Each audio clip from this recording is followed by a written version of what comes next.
So I have COVID.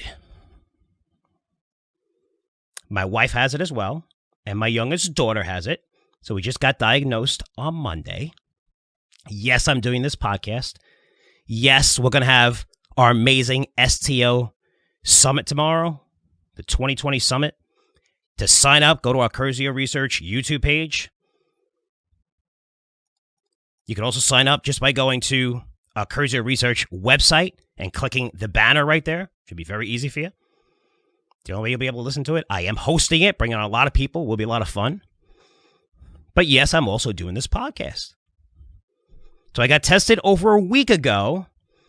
And if you're a Curzio Research Advisory member, you probably know that because I do video newsletters. For those of you who aren't subscribers, it's really cool. It's like 30, 40-minute video. I know it sounds long, but instead of giving you like a 12-page write-up, and we started doing this about 8 months ago, even I think it was pre-COVID, I share my screen. I show you the websites, all the different methodologies I use and stuff like that. So it's really, really cool. So you get to see me. And I said, I'm a little under the weather. It's not COVID because I did get a test and it was negative last week. And, I felt a little weak, which led me to get the test and, a little bit of a cough. I just felt like it was kind of seasonal here, but it was negative. But however, my wife didn't feel well. And she had a sore throat and a cough, and she said, let me get tested. And she got tested, I believe it was on Monday, and it came back positive. So I immediately got tested with my youngest daughter, and we came back both positive, right? It's a 15, 20-minute test. Well, my oldest daughter is negative. So, all of us are doing fine. My wife probably has it the worst. No fever, but she still has a sore throat. She feels a little weak, not in any pain. She did lose her voice, though, which I got to say is kind of cool. It sounds bad, but imagine you spend every day with your spouse. Imagine they lost their voice for a couple of days. I know my wife would be saying the same thing right now, but, you don't have to worry about can you take the dogs out? Did you take out the garbage yet? What time are you coming home? None of that. It's cool. It's cool. It's kind of nice for a couple of days anyway. Again, she would be saying the same thing about me. But all kidding aside, she's doing fine. My daughter barely has any symptoms. That's the one with Crohn's. Has all the energy in the world. I mean, I just get tired watching her run around. She runs around the house all day. And we're having kind of fun with it. We're trying to make the best of it. Taking it very seriously while joking around. My youngest daughter is like running around going crazy, and I'm like, come on, calm down, and whatever. Their wise ass is just like me. So I tell her, yeah, by the way, your doctor called, and not only say you're positive, but I was like, Brittany, you're not going to make it. And you know what she tells me? She goes, good, this way I don't have to see your face anymore. That's the conversation we have with our kids. So I have a lot of fun with them, and just, for me, we try to make the best of it, but that's because we're not, we're all okay, right? We got mild symptoms. You'll hear my throat a little bit. I'm going to be taking sips of water and stuff like that, and drinking my tea. Yes, I drink tea. I don't drink coffee, something you know about, which is, thank my mom, who just used to make me tea all the time. By the way, my mom is so nice. She's like, oh my God, do you need me to come there and drop stuff off? I'm like, Ma, just relax. It's once a mother, father, always a mother and father, which is cool. I'm like, Ma, just relax. I wasn't in contact with her. Things are good. But, we're all in good spirits. I have a little congestion, like I just said, but never had a fever. I felt weak for one day. Now I feel fine. Definitely towards the end of it. Again, you could see me. I'm doing the Curzio Research YouTube page. You could see me if you want to see me. I don't know if that's a good thing or a bad thing, but you can say, hey, that idiot's got freaking COVID. Look at him. But, yeah, I feel fine. I'm doing okay. And again, we're taking it seriously. But it's funny, right? Because now we have everyone that we tell when we go make the rounds in the schools and stuff like that, and they ask you who you got in contact with. But the first question that they ask is, do you know how you got it? Do you know how you got it? Who'd you get it from? You know how you got it? And I think most people can't really trace it back to someone or something. And maybe. I mean, if you're at a party and you heard someone else has it and you have it a couple days later, a week later, that's different. But we really don't know how this thing spreads. We really don't. I mean, I know people who wear masks religiously, and barely ever go outside, and they got it. And, my wife and I were surprised. Like, how did they get it? I mean, they were over 70. They locked themselves in the house, and they got it. You see a lot of people wearing masks. Everyone here, pretty much a lot of people here in Florida, you'll see cases and stuff like that. At least where I live in northern Florida, we're all wearing masks indoors. It's not a question of whether you agree with it or not, but it's important, right? I mean, I'm doing it because I know it makes people feel a lot better, especially if you're over 70. If I was over 70, I'm hoping that everybody was wearing their mask because, we know that over 70, it is dangerous, this disease. But we really don't know exactly how it spreads. I mean, you can lock yourself. I'm telling you, I know people who are completely isolated and got this thing. But you can think about it. You'll walk into a store or walk into a family member's house and use the handle on the door. Light switches. I mean, everybody uses light. How many people clean off the light switch? Maybe you plug in your charger someone else was using. Or if you go to the bathroom and flush the toilet, the handle. Think about it. I mean, as much as you want to have that mask on, there's just so many ways that you could be in contact with, and you just rub your eye or whatever. And again, there's nothing that you could do specifically and lock yourself in a room or whatever. And I guess if you're really, really by yourself and do not let anyone go near you, you don't have it, that's fine. But it's very difficult if you live just a little bit of a life. And I'm not talking about going out every day, but it's very contagious. And it's easy to catch this thing. We're not having parties, hosting parties or anything like that. We're not, going crazy or anything. You guys know how I feel about the situation. Another cool thing is when you're telling people, everyone we know here, teachers, friends, I mean, everyone is so understanding. And one of them cooked us dinner and dropped it off at the door. Almost everyone offered to go shopping for us. Hey, do you need anything? Groceries? Let us know. I'll pick them up for you. I'll drop them off at your door. And it's kind of amazing because we're all like that, right? We're all nice people. We want to say we're not nice. We're not nice. You want to be tough. But we're caring people. That's the way we're built, most people, right? It's just the way we are. As long as you don't talk politics and go on social media, everyone's so freaking nice, which is cool. But getting back to the COVID thing, it's flu season, right? And by the way, anyone listening to this in Northeast, good luck. I hear you're going to be getting a crazy winter storm. I think it's being pushed out right now, but hopefully you guys will be okay the next day or two. And if you do get that storm, go out and get a sled, have some fun, practice social distancing, I would say. They'll probably kick you off all the hills and stuff like that and arrest you in New York. But, hopefully you guys are okay. Seriously, you're going to get a crazy storm. I know it's not as big of a deal because everybody's home. Most people are home anyway, especially in the Northeast, with more lockdowns and stuff like that. But, good luck with that. Hopefully you're not going to lose electricity. It's going to get crazy. But the flu season, right? For me, last week, I thought I just had like a typical cold because it wasn't too bad. Since it's that time of year in Florida where I am, where it's tough. I mean, people say, well, it's warm here. I'm in the most northern part of Florida you could possibly be on the East Coast, right? So there's a big difference between where I am and even Orlando, which is 2.5 hours away, 3 hours away. I mean, the temperature difference, and then you go to Miami. From Miami to where I am, which is Amelia Island, I mean, there's like a 6-7 degree difference in temperature, which is huge. It's huge. It's the difference between, whatever. If it's, 95, it's below 90 here, So it's, and, we're on the coastline, not too far from the ocean, so you get a nice breeze here. But this time of year, it gets chilly in the morning where it gets into the 40s. Believe it or not, yes, Florida in 40s. Doesn't really snow where I am, though, ever. But so when you're getting in the car in the morning, it's cold. It's really cold. And I know if you're in the Northeast, you're like, that's not cold. 40 degrees here is like minus 20 to most people. Like if it hits 40 here, people have earmuffs on. They wear gloves. They have like 2 jackets on. It's kind of funny where, I have shorts and a sweatshirt on because 40 degrees is not cold. I grew up in the Northeast. But, your car is cold, so you're putting on the heat to work. And then in the afternoon, it heats up to 65, 70. Your car's in the sun all day, and then you wind up going home and putting AC on. Again, it's only, my office is very, very close to my house, and it's very isolated from everything else, right? I don't have any contact with people. There's, it's a perfect, it's a perfect office. I love working here. I work very, very late, and I'm the only person ever here, but there's businesses to my right and to my left, but all of them are very, very spread out and far apart.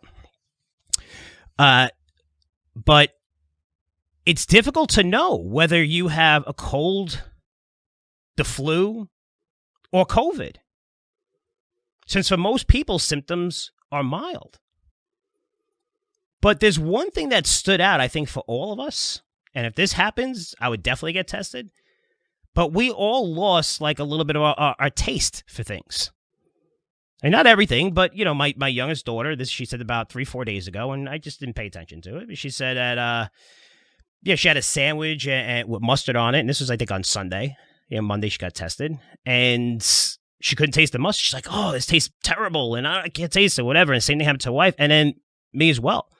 Like, you just lose your taste for certain things, and you can't really, I don't know what it is. I don't know if it's sugar or whatever, but you just can't really taste it.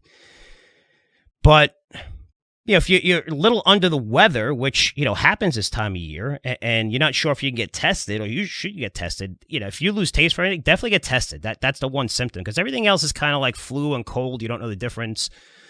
You know, you want to get tested anyway. And again, because it's mild, you might be like, well, I feel okay, but still get tested if you are. This way, you know, you can isolate yourself and you don't spread it. But, talking more about COVID here, since I now have it along with my family, this is a disease I've been closely following since January. And you can say a lot of people are like, oh, we all follow it. No. I mean, I understood this disease early on, how China closing its doors would crush the markets. Also very early predicted it's going to spread like wildfire across the U.S. I remember telling people here when it just came to, Washington, and then someone in New York got infected. In case I said it's going to spread like wildfire here. You guys have no idea. It's going to spread like wildfire. When most infectious doctors were telling you otherwise. Okay, this was in February, and leading into it, right, into March, where you really saw the spread. And how did I know this? Because I'm an absolute genius. I know everything. You guys should know that by now. You know, I'm kidding. Actually, I just have really great contacts. You know, I was interviewing people in quarantine in China and Italy. I mean, how many people were doing that in February, March? Nobody's really talking about that, right? It hit those areas pretty bad. And you can see a lot of those interviews on my Curzio Research YouTube page, and go back and see, and you'll hear me talking about it.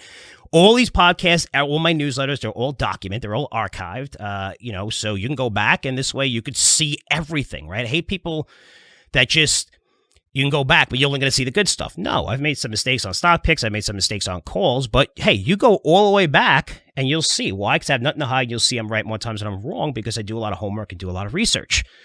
But if you go back to those February, the newsletters I was writing, you go back to those podcasts and listen in, we were pretty ahead of this. And the reason is because I have really, really good contacts. I like to take credit and think I'm brilliant. As you get older, you realize you're not that smart because you talk to so many brilliant people, especially me, that I interview.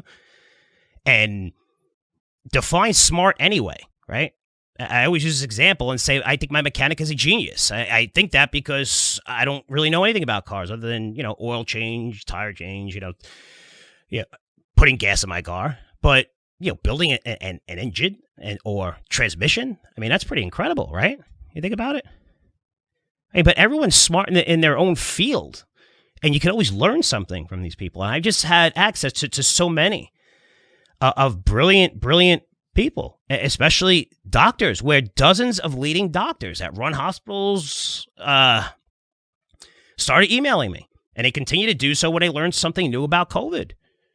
Hey, one doctor put it simple. He goes, Frank, you know, and I expressed this, where who's making the decisions, right? We have Dr. Fauci. We have, say if it's Biden, you know, it was Trump.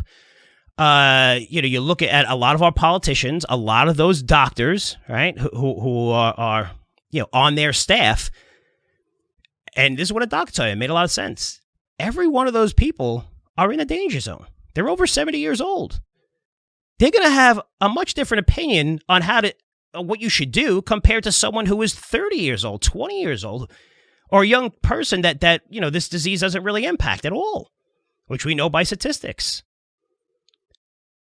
If you think about it, I've used this example before. It's almost like having someone who survived a plane crash being your head at security, at an airport. I mean, everybody that goes on the plane is going to be wearing a parachute, right? That's what because that's kind of like what it's like. Because you're going to have it, and that's what we need to understand, where this is a different disease for different people of different ages. You can't have a blanket policy and say, okay, here, everyone's got to do this, and it's really important. talking to these doctors, what I found interesting and amazing is it was a lot different than what I was hearing in mainstream media. And for me, I'm a research analyst. That's my life. I want to get to the bottom of it, whether it's positive or negative, and I come back with my findings. I remember when I went to, I visited the Eagle Ford, all the major shale areas, right? And I start out with the Eagle Ford and the Permian with my buddy Cactus Schroeder. Spent like a week going through all the counties, everything, technology, hopping on rigs. I mean, the greatest education you'll ever know. We made great money. We did this, I think, in 2010, 11. A lot of money on certain stock recommendations being there. And when I went there, that whatever, the HBO special with fracking, and they turned on water, and it was like, I thought I was going to go there. There's going to be animals dead everywhere, right? And then I understood this is all 100% bullshit because I went there. I don't have an agenda. I don't have anything, just like when I went to Northern Dynasty and said, look, this thing's probably never going to get developed, but this is 100% bullshit. There's no lakes. I mean, there's no streams running through into Bristol Bay, which is 100 and whatever, 30, 50, 150 miles away, which is going to impact sockeye. It's all BS. By going there, that's my job. That's what I get paid for, right? So a lot of people will look at it and say, well, Frank, no, you're wrong. And they criticize you, even though a lot of the stuff that you're saying is factual because you did the research. But it was just amazing how these doctors are telling me something so different than what I was hearing in the media because it was an election year and it was best interest for everyone to really use that to their advantage. It was a number one talked about subject, the most important that people listed who were voting for this election. I'm going to be sipping my tea in between. The throat does get a little bit dry every now and then. But, seeing those things that they were telling me, it made me infatuated with this subject where I was reading tons of studies, tons of reports. And I alerted my subscribers at John Hopkins' website before anyone even knew it existed, how they started tracking everybody and everything in every country, giving you the resources you need to use. We set up a special COVID page. And then all of a sudden, by mid-March, everyone started taking it seriously. The New York Times, Washington Post, they did a great job covering this particular subject. Everyone started taking it seriously and interviewing the right people or whatever. But it was, we had this whole thing set up and said, okay, well, you can find this stuff everywhere. But I was really engulfed in this. I was just infatuated. And I have to tell you, I definitely read more studies on this than most doctors out there. Even infectious doctors. I mean, because that's infatuated I was. I mean, imagine, put yourself in my shoes. You're researching something to death, right? And you form your own opinion or thesis. And that opinion is flying in the face of what everybody, really believes. And look at you going, you're crazy. It's not going to spread in the U.S. This isn't a big deal. This isn't going to kill people. It's going to be fine. And then you turn out to be right. And again, I'm not patting myself on the back. I wish I was wrong about this, and I wish this disease didn't freaking exist and it never spread like it did. But to say all that hard work you put in and you're saying, wow, this really happened. Now you become addicted to that subject. Just like, if you're a Tesla bull or if you're a Tesla bear. I mean, you go on Twitter, you listen to how they know every single stat about every single thing, and they're just posting they're fully engulfed in the company. Again, being a research analyst for over 25 years, and COVID is a subject that, research to death. And here are the things that I learned. A lot of them are facts, which, a lot of you will be familiar with if you've been listening to this. But this is an extremely dangerous disease if you're over 65 or have underlying conditions like diabetes, asthma, respiratory problems. You need to fear this disease if you are in that group, which I call the danger zone. It's very, very serious. I never downplayed COVID, ever. If you're not in that group, everyone else, it's our responsibility to protect these people. And they should be the first to receive the vaccine along with healthcare workers. If you're under 18, you do not have to really worry about COVID unless you worry about getting the flu, which the flu is actually worse than COVID if you're under 18 based on the statistics, if you're looking at the death rates.